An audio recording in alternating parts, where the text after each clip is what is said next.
Hello friends, welcome to our YouTube channel let's learn from home. My name is Tanu Rai और आज मैं फ्रांसीसी क्रांति का पार्ट 6 और आखिरी पार्ट डिस्कस करूंगी। इसके बाद ये चैप्टर पूरा कंप्लीट हो जाएगा। उसके बाद हम फ्रांसीसी क्रांति के बारे में क्लास 10 में पढ़ेंगे। तो बस आपके लिए फ्रांसीसी क्रांति इसी चैप्टर तक है।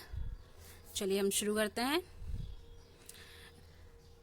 यहाँ पर जो उन्होंने पहला सवाल किया है, क्या राजनीति लोगों का पहनावा, उनकी बोलचाल तथा उनके द्वारा पढ़ी जाने वाली वस्तुओं को बदल सकती है। तो यहाँ पर आपको इस सवाल से एक अंदाज़ा मिल जाएगा कि हम इस चैप्टर में या हम पूरी फ्रांसीसी क्रांति में जो हुई और पिछले पार्ट्स में जो जो चीज़ें हुई, किस प्रकार सामाजिक बदलाव आए, राजनीतिक बदलाव कैसे आए, क्या आर्थिक बदलाव हुए हैं, तो ये उनका हमें एक ब्यौरा देना चाह रहा है सवाल कि क्या राजनीति इन चीज़ों को बदल सकती है। क्या हमारा पहनावा, बोलचाल, पढ़ी जाने वाली पुस्तकें, मैंने आपको बताया ही था कि किस प्रकार क्रांतिकारी द्वारा या दास लोगों द्वारा अपने आप को या अपने विरोध का प्रदर्शन करने के लिए अपने आप को अलग करना या विरोध प्रदर्शन करने के लिए एक लाल रंग की टोपी पहनी जाती थी, या फिर हम बोल सकते हैं वो एक तरह का ड्रेस पहनते थे।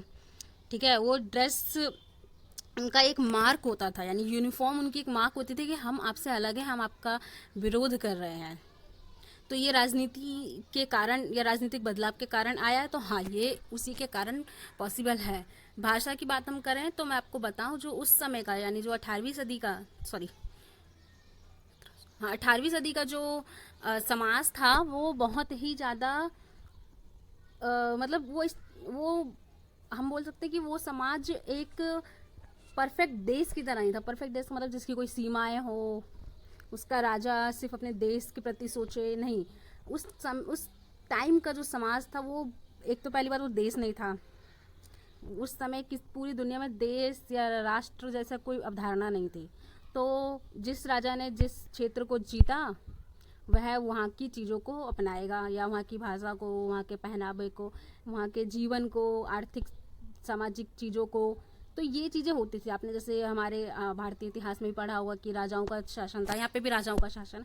तो वो सब एक चीज़ कॉमन थी। राजाओं के शासन में ये लड़ते थे, जो हारा उसका राज्य अपना लेते थे, फिर उसमें अपने बदलाव करते थे। इसी प्रकार फ्रांसीसी समाज में भी भाषा में बहुत अंतर था, क्योंकि इसके बगल में जर्मनी, पर्शिया, ऑस्ट्रिया ऐसे जो राष्ट्र थे, जो अलग भाषी राष्ट्र थे, तो फ्रेंच लैंग्वेज अमीरों द्वारा ही बोली जाती थी। तो ऑफ कोर्स मतलब उन्हें अगर क्रांति चाहिए तो वो उस क्रांतिकारी उस भाषा का प्रयोग करेंगे जिस भाषा के माध्यम से वो लोग अपने जिनका वो विरोध कर रहे हैं उनको अपनी बात पहुंचा पाए। तो इसलिए फ्रेंच लैंग्वेज कॉमन होना ये दिखाता है कि राजनीति के कारण ही ये बदलाव आया है। वरना लोकल लोगों की कोई और लैंग्वेज हुआ करती थी, मिडिल क्लास बोल सकते हैं हम, या फिर राजाओं, इन सबकी अलग अलग भाषाएं, अलग चीज़ें। मतलब ये एक समाज था फ्रांस का, लेकिन इनके बीच में एक समन्वय सिर्फ टैक्स और दासता का था। समन्वय मतलब इंटरलिंक्ड होना। ये लोग एक दूसरे जुड़े हुए थे सिर्फ टैक्स और दासता के माध्यम से, और इनके बीच में कोई चीज़ नहीं थी, बिल्कुल अलग थे, सबकी दुनिया अलग थी। तो राजनीति ने सबका पहनावा, बोलचाल, क्या पढ़ा जाए क्या ना पढ़ा जाए, इन सब पे बहुत कंट्रोल किया है।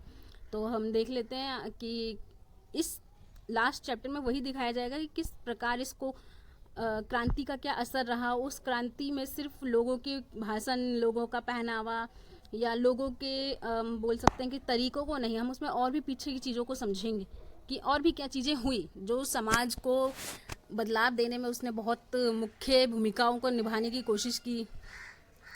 जैसे हम बोल सकते हैं कि जो सबसे पहला बदलाव हम ये बोल सकते हैं 1779 की जो फ्रांसीसी क्रांति, उसमें ये था कि लोगों को समझ में आ गया, और स्पेशली वुमेंस, क्योंकि हमने पिछले टॉपिक में वुमेंस का कवर किया था, कि उनको समझ में आ गया कि उनको अपने समाज से, अपने राजनीति से, अपने राजा या और भी सरकार जो बनेंगी उनसे उन्हें क्या चाहिए, उनके जीवन में क्या बदलाव होने चाहिए, वो किन चीज़ों से परेशान है, और अब उनके पास एक मौका था अपनी बात को रखने का। तो ये चीज़ें दिखाती हैं कि कैसे जीवन पर प्रभाव पड़ा। जैसे स्कूली शिक्षा, उनको स्कूली शिक्षा प्राप्त नहीं थी। अमीर में भी सिर्फ कुलीन वर्ग या पादरी वर्ग के बच्चे ही, उनकी बेटियां ही स्कूल जाती थी, बाकी कोई और जाता नहीं था। कुलीन वर्ग में भी सभी बेटियां स्कूल जाएं, ऐसा भी पॉसिबल नहीं होता था। तो ये जो चीज़ें होती हैं ये दिखाती हैं कि महिला शिक्षा के लिए वो लोग कितने, या फिर मैंने आपको बताया था कि कैसे उन्होंने अपने अधिकारों की बात या राजनीतिक अधिकारों की बात की, मताधिकारों की बात की। तो ये उनके जीवन में बदलाव आया उस क्रांति से।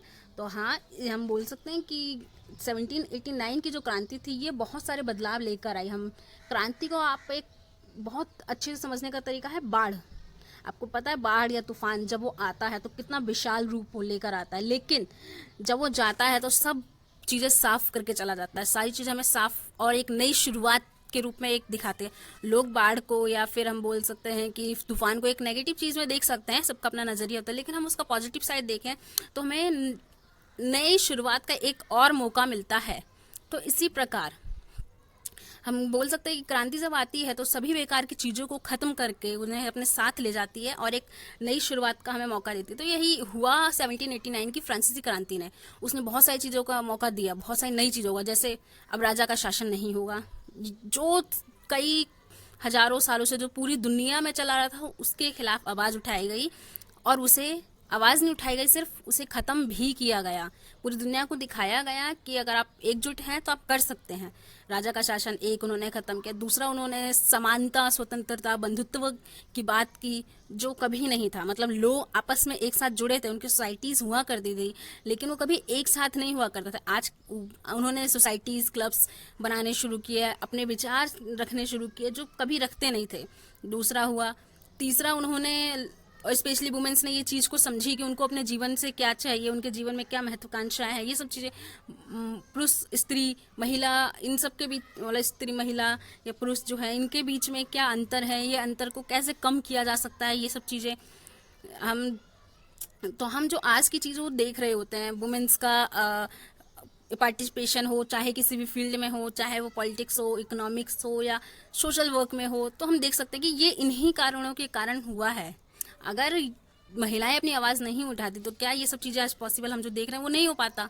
तो ये चीज़ होते हैं। तो हम आगे देख लेते हैं कि 1789 की गर्मियों में जो महत्वपूर्ण कानून अस्तित्व में आया, मतलब वो जो जेल तोड़ी उसके बाद, मैं आपको यहाँ पे एक छोटा सा हिंट इंफॉर्मेशन देना चाहती हूँ कि 1789 को फ्रांसीसी क्रांति या फिर हम जुलाई क्रांति के नाम से भी जानते हैं।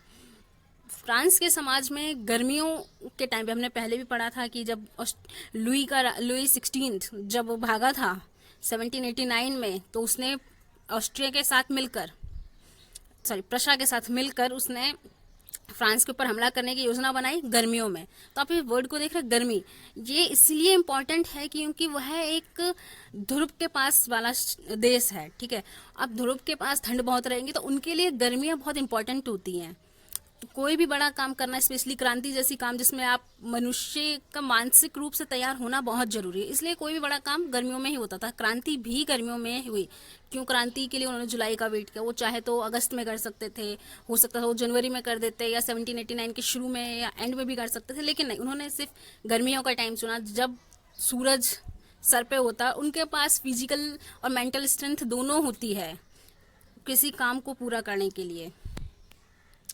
हाँ, तो जो सबसे महत्वपूर्ण जो कानून आया वो था सेंसरशिप की समाप्ति। सेंसरशिप का मतलब होता है कि कौन सी चीज़ें छपेंगी अखबारों में, किताबों में, न्यूज़पेपर, मैगजीन्स में, या कौन उसका राइटर होगा, या किन कंडीशंस पे वो लिखेगा, ये सब चीज़ों को कंट्रोल करना सेंसरशिप कहलाता है। तो इसकी समाप्ति से मतलब था कि पहले सरकार द्वारा लुई 16 द्वारा इन चीज़ों को कंट्रोल किया जाता था कि कोई भी व्यक्ति, कोई भी राइटर, पेंटर, इसमें पेंटिंग भी आती है, तो कुछ भी ऐसी चीज़ जिसके माध्यम से लोगों को ये मतलब लोगों को राजा के खिलाफ भड़का सके, ऐसी कोई भी चीज़ का पब्लिकेशन नहीं होगा। वो प्रिंट नहीं होंगी, वो बनाई भी नहीं जाएंगी, ना वो लेख लिखे जाएंगे। उन लोगों को जो भी उनके कानून के हिसाब से दंड होता था वो दिया जाता था। तो ये चीज़ें नज़र आती हैं कि किस प्रकार इन्होंने अपने समाज को बांध रखा था कि कोई भी व्यक्ति उनके खिलाफ ना बोले। तो ये हमें इसमें आप किताबें, नाटक भी आता है, मतलब आप कुछ फिल्म नहीं बना सकते, डॉक्यूमेंट्रीज नहीं बना सकते। आप आज के टाइम में देखिए हमारे भारत में कुछ सेंसरशिप है जो अलग अलग है, न्यूज़पेपर्स के लिए अलग है, मूवीज़ के लिए अलग है, लेकिन इसमें कभी भी कोई भी ऐसी पिक्चर आपने कभी सुनी हो जो सरकार के खिलाफ और सरकार ने उसे रोक दिया हो? नहीं। न्यूज़पेपर में बहुत से लेख आते हैं जो बताते हैं कि सरकार की नीतियां गलत है या सही है, उनके खिलाफ ऐसे एक्शन लिया जाए, ऐसा ना लिया जाए, या इस व्यक्ति के खिलाफ ऐसी चीज़ें। तो ये हमारे पास सेंसरशिप है, हमारे पास उसका अधिकार है कि हम बोल सकते हैं। मतलब इसका मतलब है कि अभिव्यक्ति की आज़ादी को ख़त्म कर दिया गया था वहाँ पर सेंसरशिप की समाप्ति के बाद। अब लोगों को दोबारा से अपनी अभिव्यक्त यानी अपनी बातों को रखने का मौका मिला। जैसे इंडिया में आप अपनी बातों को बोल सकते हैं किसी भी मीडियम पर, वो चाहे प्रिंट मीडियम हो, सोशल मीडिया का मीडियम हो, इलेक्ट्रॉनिक मीडियम हो, कोई भी मीडियम आप अपनी बात को रख सकते हैं जो चाहे। आपको कोई उसके खिलाफ बोलेगा नहीं कि आपने ऐसी बात क्यों कही, या आपने गवर्नमेंट के खिलाफ बोला तो गवर्नमेंट कोई एक्शन लेने वाली नहीं, ऐसा कुछ नहीं होगा। लेकिन जब तक सेंसरशिप जैसा कोई रूल था फ्रांस के समाज में लुई 16 के टाइम तक, वहाँ पे किसी को आज़ादी नहीं थी वो ऐसी कोई बातें बोल सके। तो यही एक कारण था, क्योंकि सेंसरशिप के होने के बावजूद लोगों ने न्यूज़पेपर निकाले, बहुत सारी मैगजीन्स निकाली पिक्चर्स के माध्यम, क्योंकि वहाँ का समाज अशिक्षित था। तो उसके माध्यम से शहरों में, गाँव में लोगों को बोल बोल कर, पढ़ कर बताया गया कि आपको क्या चीज़ें करनी हैं, क्या चीज़ें नहीं करनी हैं, कैसे समाज की कैसे सरकार की नीतियाँ हैं, जो कुलीन वर्ग है वो कैसी नीतियों को बना रहा है। स्पेशली कर के बारे में लोगों को बताना बहुत ज़रूरी होता था, क्योंकि उनसे बिना बात का कर वसूला जाता था। और क्रांति के लिए लोगों का शिक्षित होना ज़रूरी नहीं है, मतलब ज़रूर हो, लेकिन लोगों का एकजुट होना बहुत ज़रूरी है। तो एकजुट के लिए मीडिया, मतलब किसी भी तरह का मीडिया होना बहुत ज़रूरी है, ताकि लोग एकजुट हो। यहाँ पर उन्होंने एक पिक्चर दिखाई गई है कि किस प्रकार देशभक्त कसरती दबाव मशीन, जिसका इस्तेमाल मोटापा घटाने के लिए किया जा सकता है। मतलब ये एक मशीन है जिसमें आप बताया गया है कि अगर आप देशभक्त हैं तो आपको इस मशीन में जाना होगा और आपके मोटापे को कम कर दे। मतलब इसमें एक तरीके से एक व्यंग के रूप में इस पिक्चर को दिखाया गया है, जिसमें बताया गया है कि इसमें बैंक के रूप में दिखाया गया है कि किस प्रकार आपको अगर अपनी देशभक्ति दिखानी है तो आपको एक यूनिफॉर्मिटी, मतलब जो राजा ने बोल दिया आपको उस बात को मानना पड़ेगा, यही आपकी देशभक्ति है। तो अगर आप मतलब एक उसमें दिखाया कि आप पतले हैं तभी आप देशभक्त हैं, आप अपनी इच्छा से मोटे भी नहीं हो सकते। मतलब यहाँ पे लोगों की स्वतंत्रता को किस प्रकार ख़त्म किया जा रहा है उस चीज़ को दिखाने की कोशिश की गई है। आप देख सकते हैं कि यहाँ पे कौन लोग हैं, देख रहे हैं आप, ये कुलीन वर्ग है यहाँ पे, मतलब कुलीन और पादरी वर्ग मिलकर ऐसा कर रहे हैं। चलिए हम आगे देख लेते हैं। ये जो पिक्चर है, यहाँ पे इस पिक्चर में एक व्यक्ति है मरा, उसका नाम मरा है, वो लोगों को संबोधित कर रहा है, भाषण दे रहा है, कैसे लोग एकदम खुशी से उसकी बातों को सुन रहे हैं और मान रहे हैं। यहाँ पे दिखाया गया है कि किस प्रकार आपको क्रांति करने के लिए लोगों को एकजुट करने की आवश्यकता है। चलिए चैप्टर ख़त्म हो गया, अब हम सारांश में देख लेते हैं। एक्चुअली इसमें इस चैप्टर के बाद का और हम क्लास 10th में क्या पढ़ेंगे उसके बारे में थोड़ा सा बताया गया है। जैसे कि मैं आपको बता चुकी, 1934 में जब क्रांतिकारी सरकार का विघटन हुआ, जब लोगों ने उसे पसंद नहीं किया, क्योंकि वो बहुत ज़्यादा नए तरह के रूल्स बनाकर लोग खुद जो उसके सपोर्टर्स थे उनको परेशान कर रही थी, तो वहाँ पर राजनीतिक अस्थिरता आने लगी। मतलब कि सरकार गिर जाने के बाद सत्ता कौन संभालेगा, इस बात पर लोग एकदम परेशान थे। तो वहाँ का जो सेना का प्रमुख होता है, अध्यक्ष, वो नेपोलियन बोनापार्ट था। तो उसने तब तक 1804 तक उसने संभाला सत्ता को, और 1804 में, मतलब इनडायरेक्टली पहले संभाला, फिर 1804 में उसने खुद को फ्रांस का सम्राट घोषित कर दिया। मतलब अब फ्रांस का एक नया राजा है जो है कि नेपोलियन बोनापार्ट। आप यहाँ पे देख सकते हो उसका पिक्चर, यहाँ पे अल्पास पार करता नेपोलियन। अल्पास यूरोप की सबसे बड़ी पर्वत श्रृंखला है, इसे हम एल्पस भी बोलते हैं। तो ये यहाँ पे किस प्रकार दिखाया कि यह सिर्फ राजा बनते थे, सिर्फ फ्रांस की तरफ नहीं देखा उसने, राजा बनते पूरे यूरोप की तरफ देखा। उसने देखा कि अब हमें फ्रांस को पूरे यूरोप पर विजय पाना है। तो उसने यूरोपीय देशों में विजय यात्रा शुरू कर दी, और उस जितने भी पुराने राजा वगैरह होते थे उनको हटाकर नए साम्राज्य बनाए। उसने अपने, या तो स्वयं उसने अपने फ्रांस में मिला लिया, वरना नहीं मिला पाता था तो अपने ही लोगों को वहाँ पे जाके करता था जो उसके सपोर्टिव हुआ करते थे। नेपोलियन खुद को आधुनिकीकरण का अग्रदूत, यानी कि उसके आने से आधुनिकीकरण आया है, ऐसा बताता था।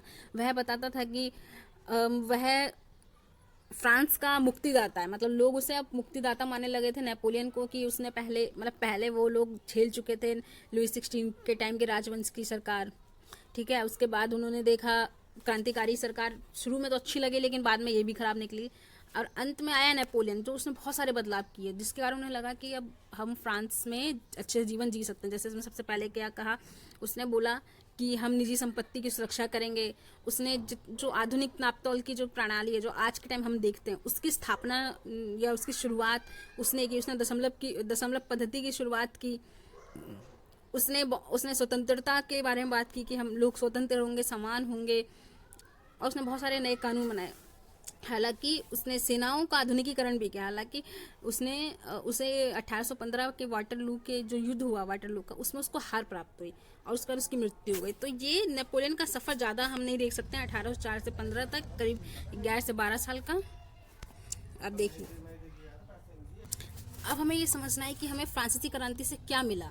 देखिए, यहाँ पे फ्रांसीसी क्रांति के बारे में बताया। हमें जो फ्रांसीसी क्रांति से मिला वो दो बहुत विरासत या बहुत अच्छी चीज़ मिली। वो थी स्वतंत्रता और जनवादी अधिकार, यानी सभी व्यक्ति स्वतंत्र हैं और सभी व्यक्तियों को अधिकार प्राप्त है।